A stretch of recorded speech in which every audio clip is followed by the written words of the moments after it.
Alright, so I just wanted to give a quick update of my Jeep, what I've been doing to it. I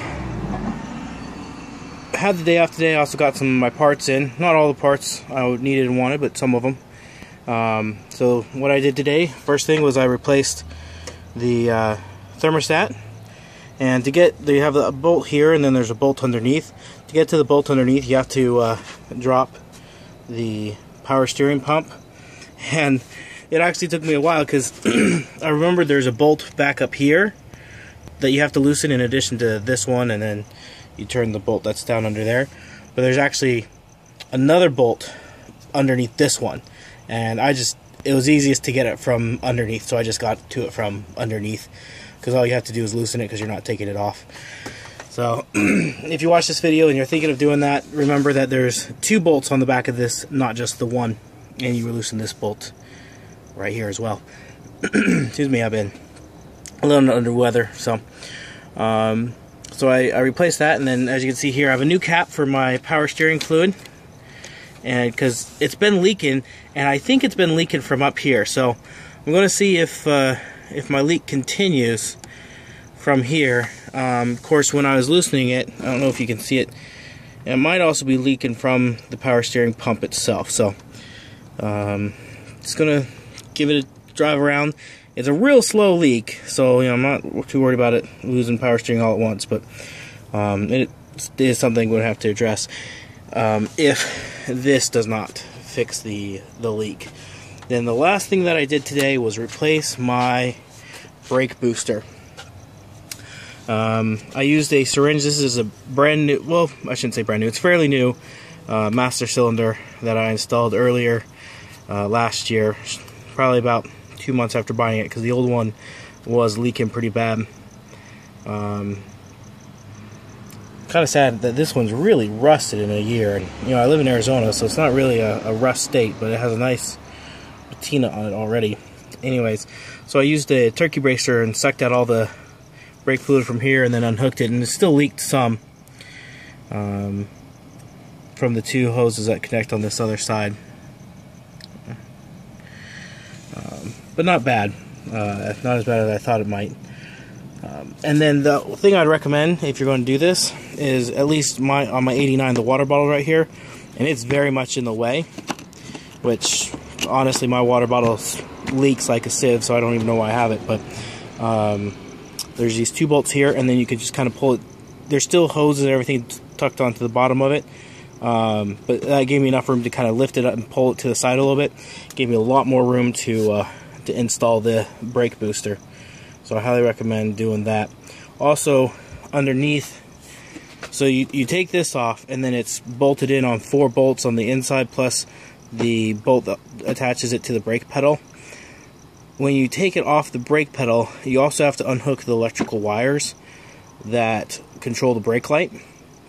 And I highly recommend, when you unhook those wires, to leave that piece on there when you pull it out, to snap a quick picture of how it is set up. I mean, some people may already know exactly how it's supposed to go, but I took a picture, and I'm glad I did. So that way when I went to put it back together, I just referenced the picture, and it was super easy to get everything back together the way it's supposed to be. So it's been running. It's pretty late tonight. Had a busy day, and my work on this was broken up into several different pieces. So it took me later in the afternoon to get finished up. Oh, one thing I was going to ask about is the shop did this. When I hooked up my new vacuum hoses, I hooked it up to there because that's where I think it hooked up to. But the shop, when I had it in before, they hooked it up there. So I'm not quite sure, is it supposed to be there, it's supposed to be there, and if it's there, what does that hook to, and if it's supposed to go there, where does that hook to? This hose here is something that the shop put on, because the hose that was originally with it only reached that, and that's why I put it there, is because that's where it reached to. So they're the ones that put it onto that nipple. So I'm not quite sure which one is correct. So anyways, So yeah, it was my job today was broken into a few pieces, but one thing that was happening, I've been driving it this week because I've had to, because I'm down to just 2 cars, this being one of them. But it would surge pretty bad, and the brakes would get real hard and not work real well, which I assume is caused by the vacuum leak.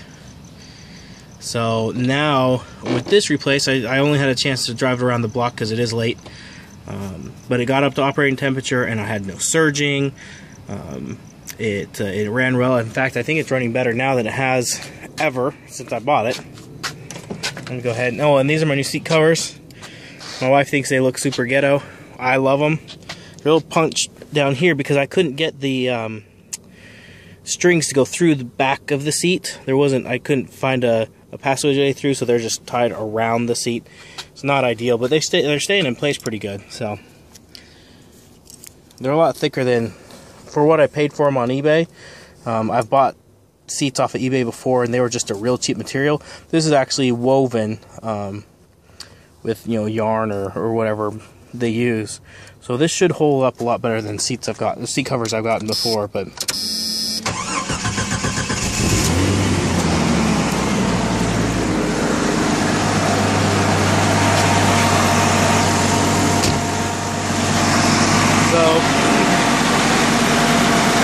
I don't have a tachometer, so I can't see what my idle is at, but it sounds like my idle is a lot lower than it was previously. And it sounds a lot better. The engine's a lot smoother. You can see it's a lot, it's not shaking around as much.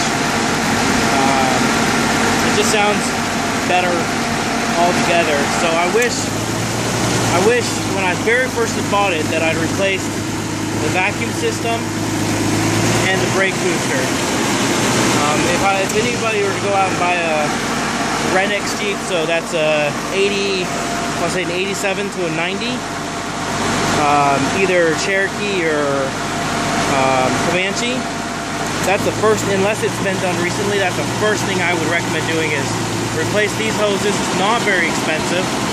Altogether, this was right around $40, $45 shipped. I think one was like $18, the other one was $20-something, and then free shipping on eBay. And then the brake booster, it cost me, I want to say about $85, but $25 of that is the core return. So I'll actually get $25 back when I return the old one back to Rock Auto. So as you can hear, I think it sounds, I have the AC running right now, so it keeps kicking on the electric fan, which is fine. What I expect it to do. It's not overheating, it's holding a great temperature. I've been given a lot of grief for using the fiber lock, but you know what? It's my Jeep and it's what my temperature, sorry for the temperature's fine on it. Sorry for the bad music, I just have the radio on. So, again, if you have any questions on anything I've done, I did take a video of installing this simply because there's a lot of them on there, and it's really not that difficult of a job to do. But if you have any questions, I'm more than happy to answer those. If you like my videos and you want to see more of them, please support me by going to the description down below and clicking on my Amazon partner link. Any purchase you purchase through there, a very small percentage of that will go back to the channel and help me out, and I appreciate that. Thank you for watching.